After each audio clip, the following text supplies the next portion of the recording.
And this is the last reading before we come to the shipwreck. So they've gone forward, they've gone to the 15 fathoms. Now they're coming near the end, remembering from yesterday, and just thinking of the scene. It's still dark. You still have all these waves, you've got the winds. Sailors have just tried to leave you all alone. They were kept back. You have the dinghy, the lifeboat cut off. You're all together in the same boat now, no matter what happens. All of their future is tied together. And so you're in the midst of all this. You've been there for 2 weeks. You're hungry. You're sore. You're tired. You've not slept. All of this is going forward. And Paul steps up. And that's where we come to verse 33. As day was about to dawn, it had not dawned yet. It was maybe a little brighter, might have still been pitch black, might have been still very dark. But as day was about to dawn, so probably a little light, but not a whole lot. Paul urged them all to take some food, saying, "Today is the 14th day that you've continued in suspense and without food, having taken nothing." He just goes forward. He lifts them up. And as he lifts them up, this is not just a message for all of them.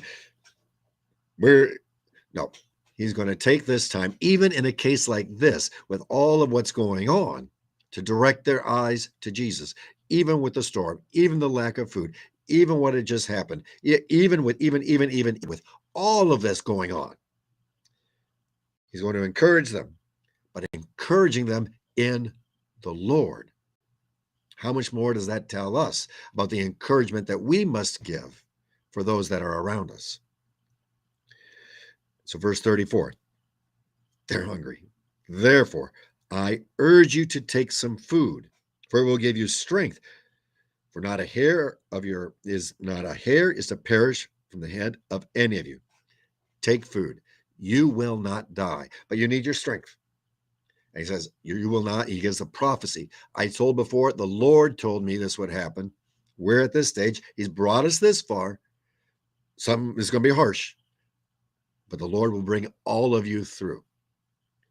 Now imagine on the other side of all of this, when they see his prophecy come true. Praise be to the Lord. So he says that. And so when this happens, remember, I told you this would happen. And look to Jesus. So what does he do then? And when he had said these things, he took bread, giving thanks to God in the presence of all, he broke it, began to eat. This is not communion.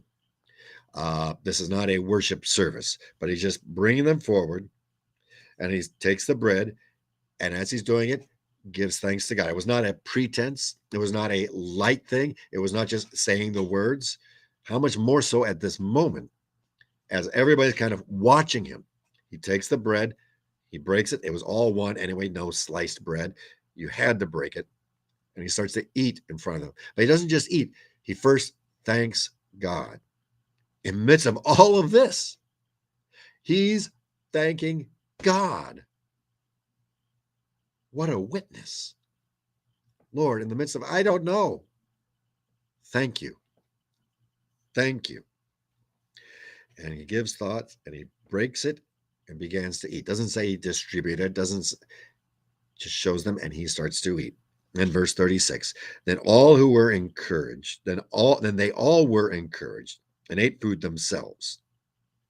So they all went forward, very legitimate. We're going to be swimming.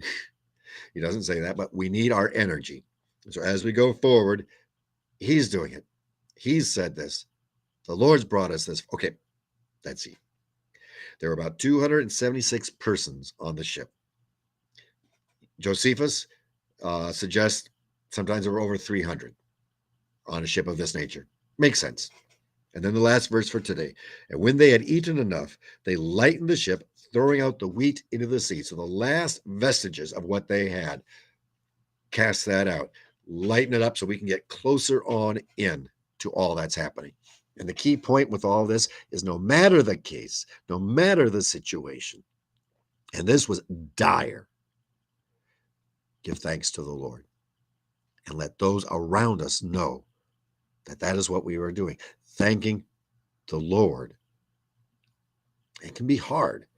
We might end up start to forget, but no, always give thanks to the Lord. In the most dire, thank the Lord. He is with you and will be with you always. In that name we pray.